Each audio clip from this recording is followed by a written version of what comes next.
I'm your host, CURT and welcome to Paranormal Almanac.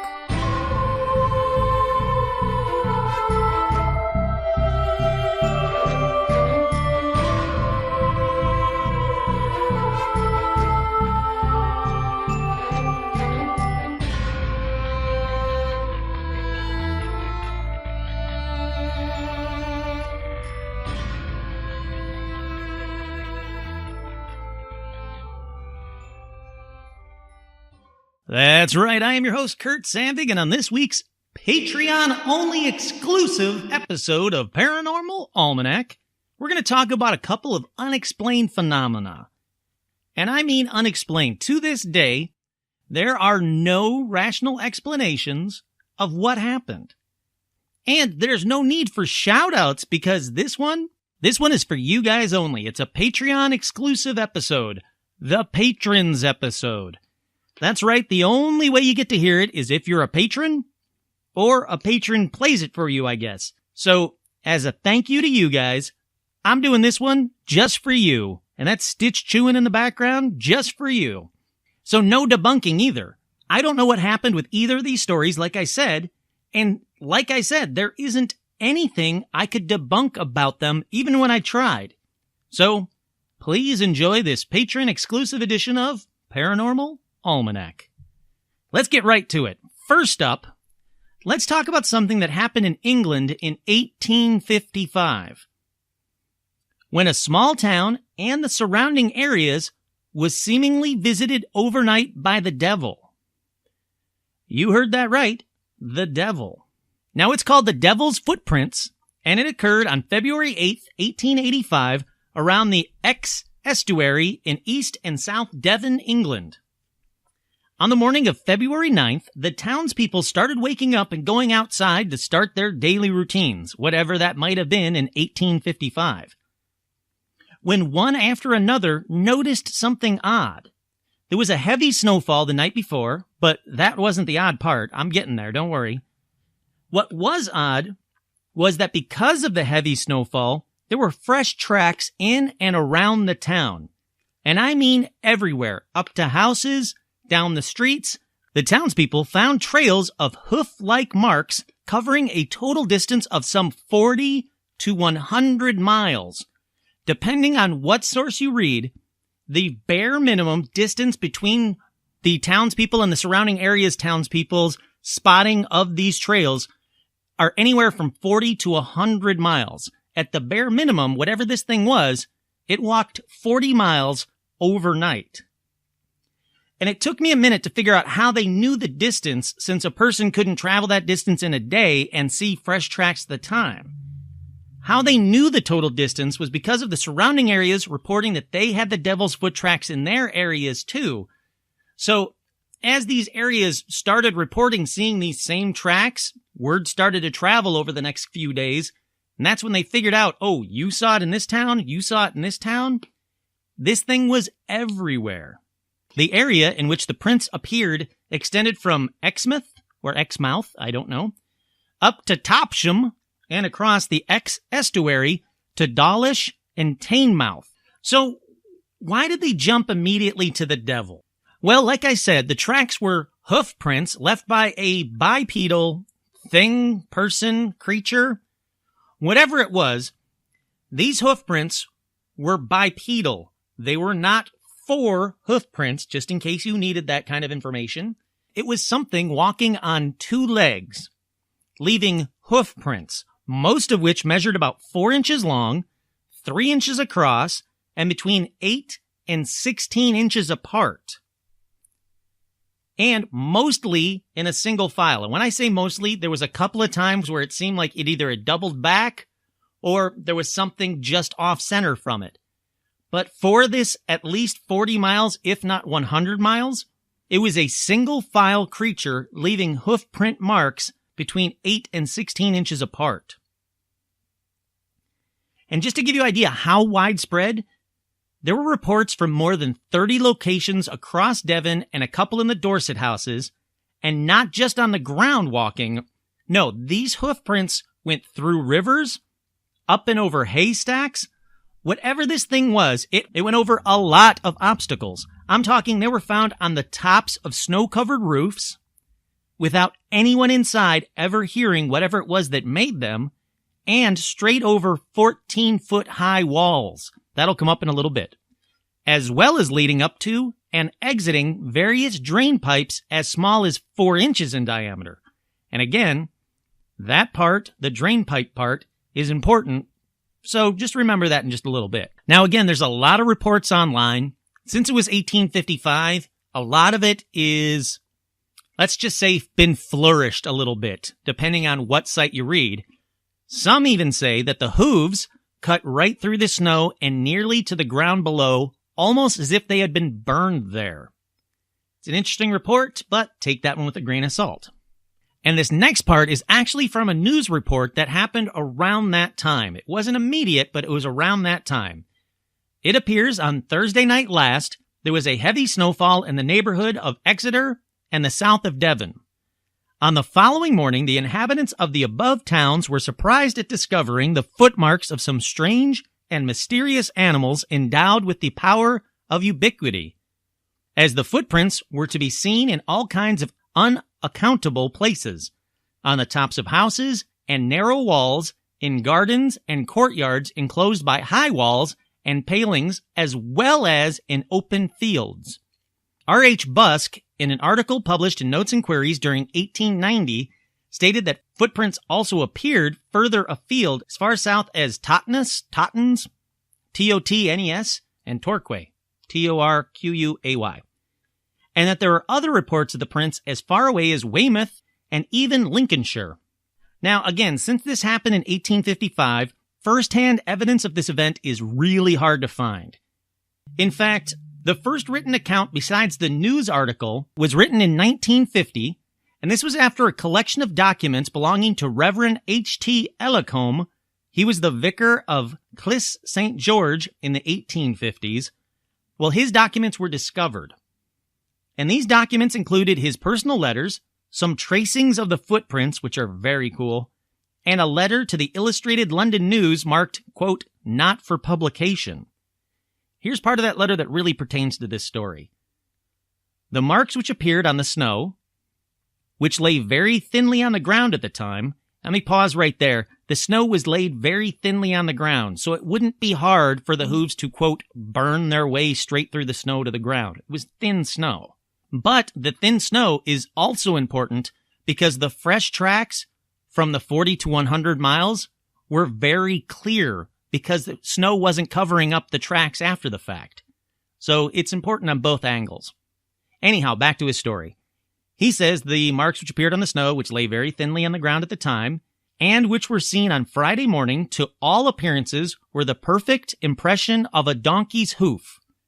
The length 4 inches by 2 3/4 inches. But instead of progressing as that animal would have done, or indeed as any other animal would have done, feet right and left, it appeared that the foot had followed foot in a single line, the distance from each tread being 8 inches, or rather more, the footmarks in every parish being exactly the same size, and the steps the same length. So let's pause right there.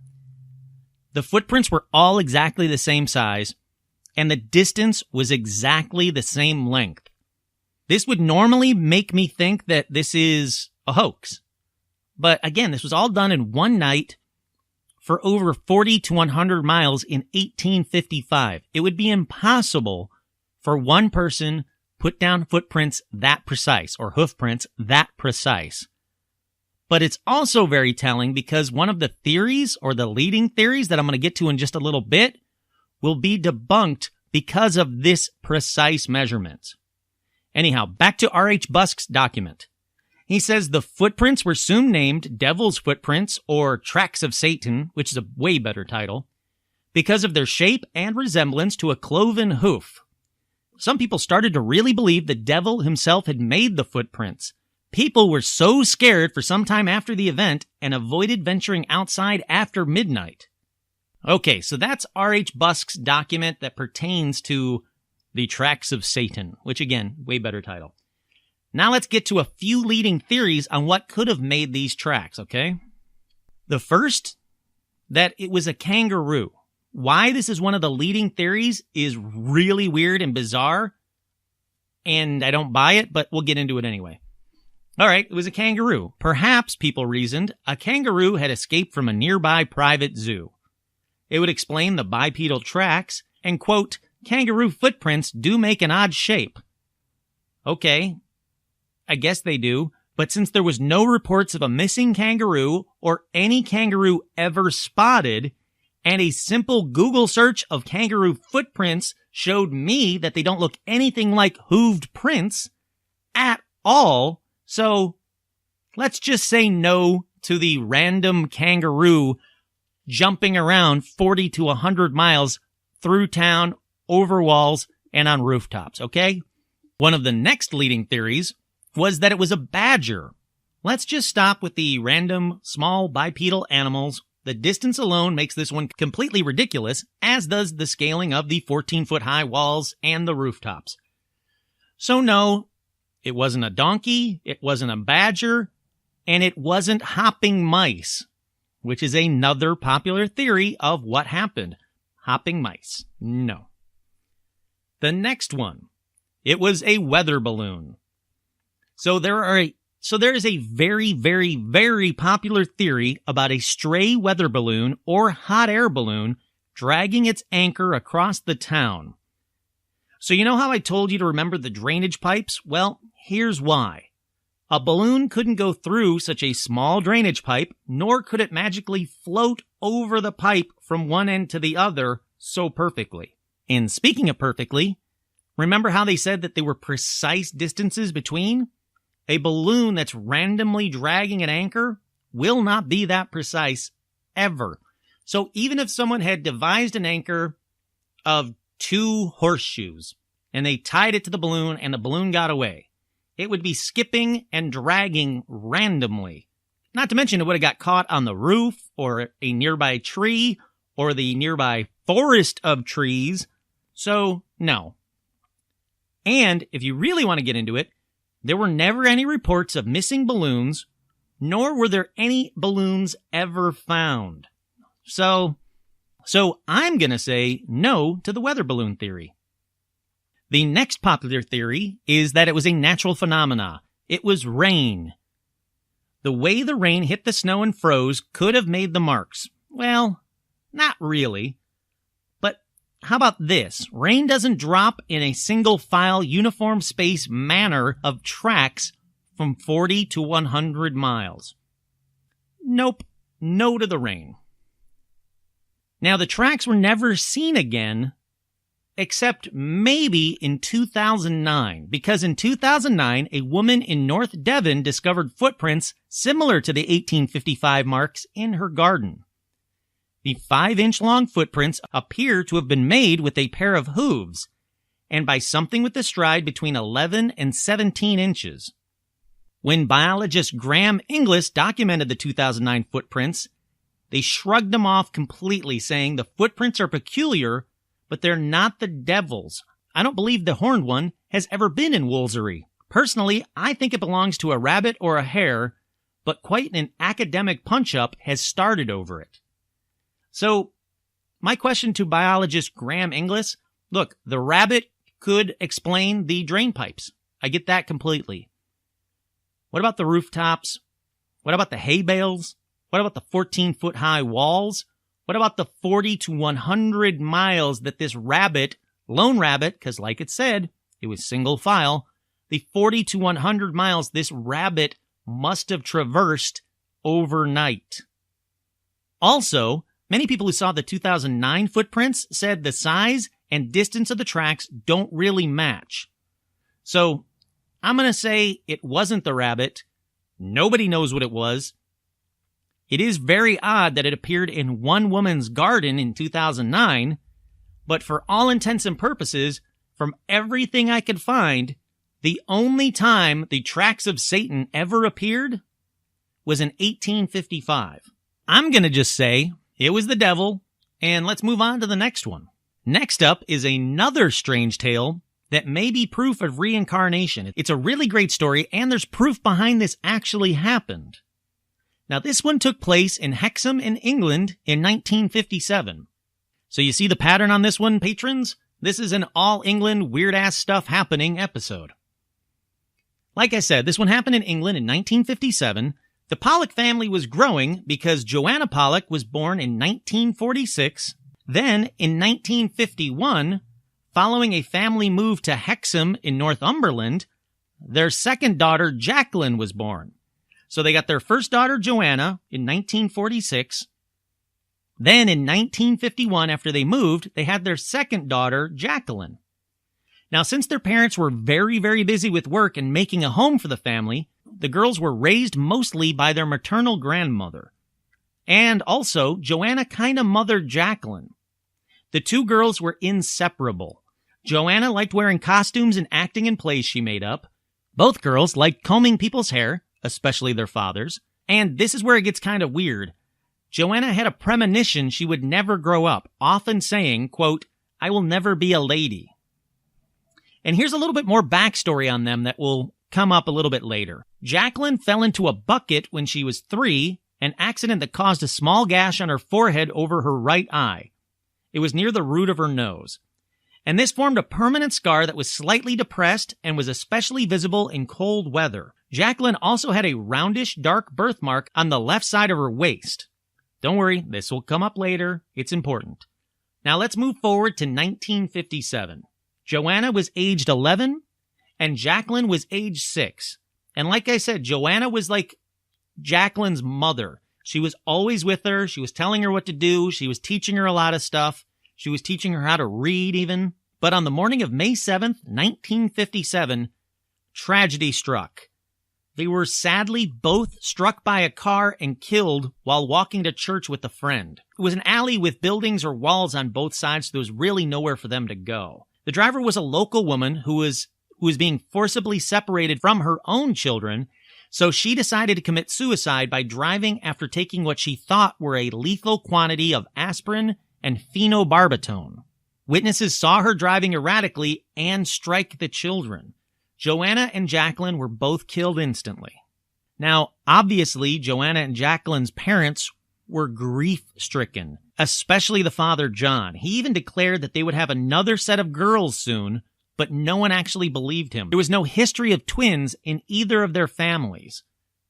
However, just as he had willed it, a year later, John told his wife that the girls would be reborn with the twins that Florence was currently pregnant with. And Florence gave birth to a set of twin girls. Now they named these twin girls Jillian and Jennifer. When the new twins were born, they started noticing some similarities to Jacqueline and Joanna almost immediately. For instance, Jennifer had a very distinct white line across her forehead in the exact same spot that Jacqueline had a scar.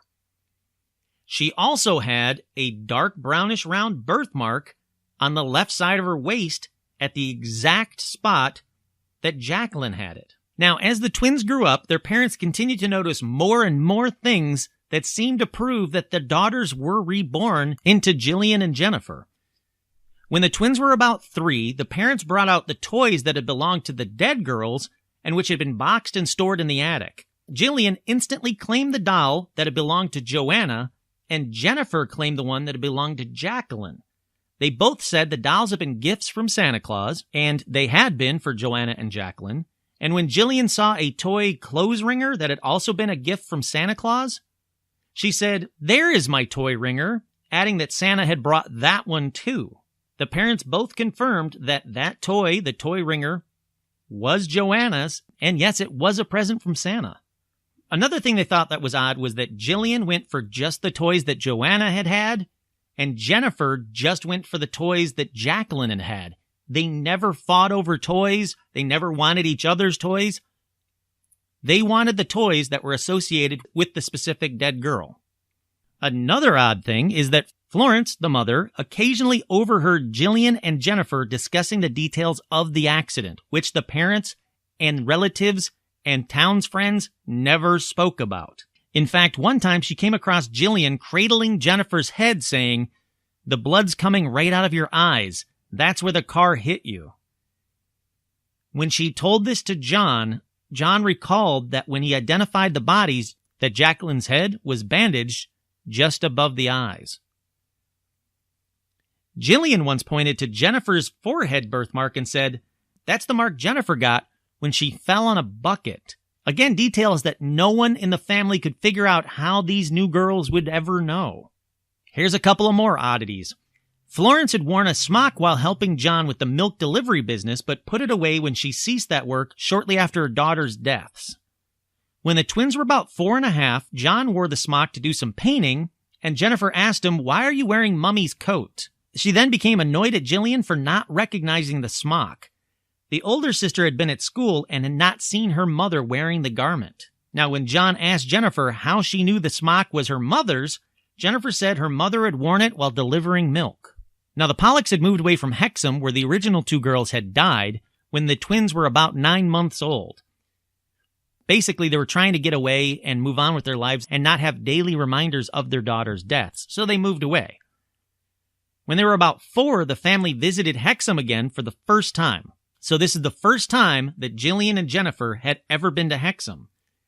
As they walked towards a park, but they weren't inside of it yet, Jillian and Jennifer said they wanted to go across the road to the park and the swings, clearly knowing the way and taking their parents directly to the park where the other girls used to play. When the girls complained about the lunch they were having at home one time, their mother said that they could have lunch at school, and they answered, "We've done that before." And this wasn't true because Jillian and Jennifer hadn't started school yet, but it was true of Joanna and Jacqueline. Then, all of a sudden, one day, everything completely changed because when the girls turned 5, the memories of their past lives faded away almost instantly, and the girls never brought up their past lives ever again. And I find this more and more with reincarnation stories, that when kids reach a certain age, it's like a light switch has been flicked, where they stop having these past memories and start living their current lives. It's also been found that kids seem to have a lot more psychic energy as kids, and they grow up or just grow out of it. And it's really interesting, and I'd love to see a study of somebody having those kind of psychic or reincarnated memories and being encouraged to talk about them. Instead of, people freaking out or pushing it away, encourage it and see if the kids will still grow out of it or if they remember it into adulthood. It'd be a very hard study to do because there are very few cases of reincarnation that are this clear and concise. And to me, I think the Pollocks are one of the best cases of reincarnation I've ever seen, heard, or read. How these girls knew specific stuff about their dead sisters is mind-boggling. The scars, the birthmarks, the knowledge of a previous town, all of it is really intriguing and makes me wonder how come some people seem to be reincarnated and others don't. Or maybe we're all reincarnated and we just have no memories of it. And I'll be honest, I don't know what to think. As I think I've said it before on this podcast, I think there is more to life after death. I don't think we die and that's the end of it. We're energy, and energy doesn't dissipate. Energy goes somewhere. Something else is out there, in my opinion anyway. There's definitely something out there. I don't know if it's heaven per se, but I also don't know if it's reincarnation either. From what I know about reincarnation, I don't know if I'd want to do this over and over and over again until I achieve some kind of eternal bliss or some kind of higher learning or enlightenment. But it does seem like for certain cases, reincarnation is real. And these kids have memories that they should not ever have. What do you guys think? What happens to us after we die? Do we just stop? Are we worm food? Do we move on to another dimension? Do we go to heaven? Is one religion right and the other religion's wrong? Do we get reincarnated? Do we get to choose when we get reincarnated or where we want to go? Or is it just random?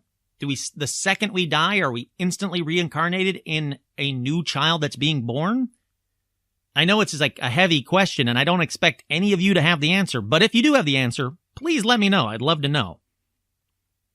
Anyhow, I really hope you guys dug this patron-only episode. The only thing I ask is that you don't share this episode with non-patrons. If you want to play it in front of your friends or family, that's cool. Enjoy it. Hi, and welcome to Paranormal Almanac. I hope you guys like it too.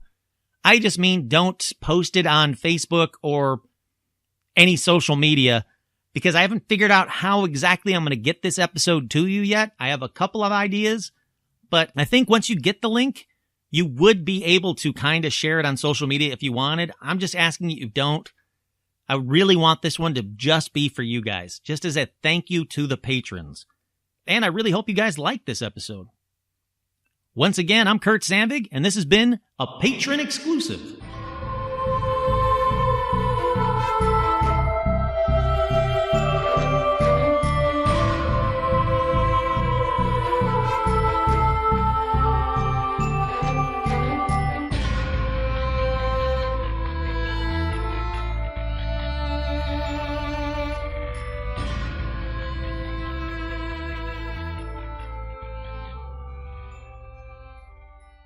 Wist sedri, na kvinnerskip arifit, the sulkskenerskip, the sulkskenirskip. We ropsaj, the sulkskenirskip, the sulkskenarskip, the sulkskenarskip.